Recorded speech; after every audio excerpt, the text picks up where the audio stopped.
Hello and welcome back to Friday Minis. Now, I'm sure you've heard of, programs and computers being 32-bit or 64-bit.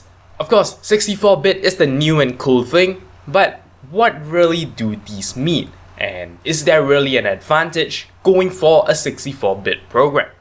This is actually a very complex subject, but basically what I'm doing here is I'm trying to condense it all down into an episode of Friday Minis, so hopefully I succeed and I don't overrun too much.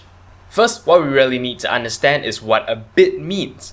Well, in a computer, information is represented as ones and zeros.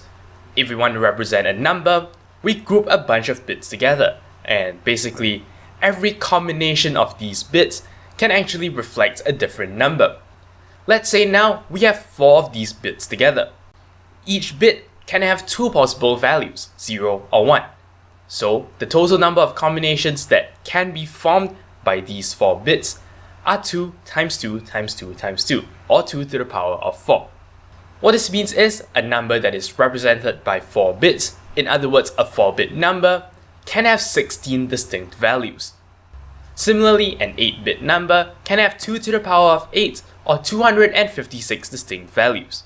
So then going down to the main thing we're talking about today, a 32-bit number versus a 64-bit number, well, the difference is in the number of combinations you can achieve with all the bits.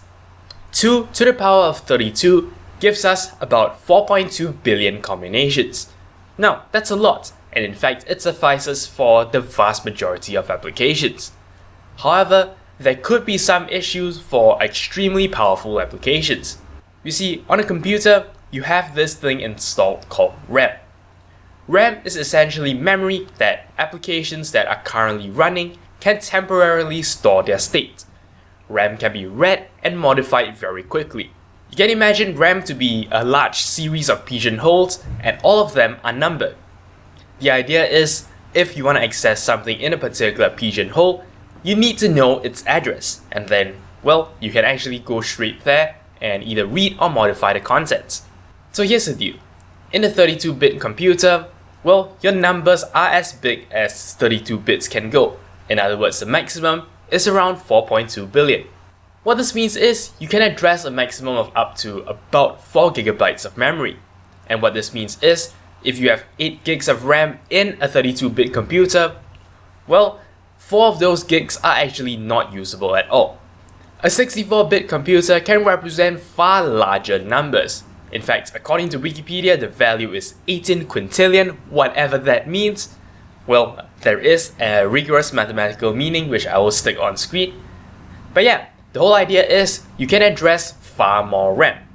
This of course works around the 4 GB limit that is in place on a 32-bit computer. What does this mean to you as an end user? Honestly, not much. Use a 64-bit version of an application if you need to. And what that means is probably for computationally intensive programs like games or 3D or video editing, you might want to consider 64-bit versions. But in all other cases, 32-bit works just fine, and unless you see a need to upgrade, you don't really have to. Of course, needless to say, you can only run 64-bit software on a 64-bit computer. So hopefully I've given you a very quick rundown of the whole concept of 32-bit versus 64-bit. That's all there is for this episode of Friday Minis. I hope you learned something today, but until next time, you're watching 0612 TV. Thank you very much for watching. If you liked this video, consider checking out the rest of my work on my channel. Alternatively, you may be interested in a playlist of all the other episodes of Friday Minis. If you'd like to show me some monetary support, I am on Patreon. You can find a link to my campaign in the video description. Of course, you can simply like this video or leave a comment. I'll be sure to respond as soon as I can. To keep in touch with my future uploads, do subscribe to this channel. And for even more updates, check out the official Twitter account for this channel at 0612TV. Thank you for your support.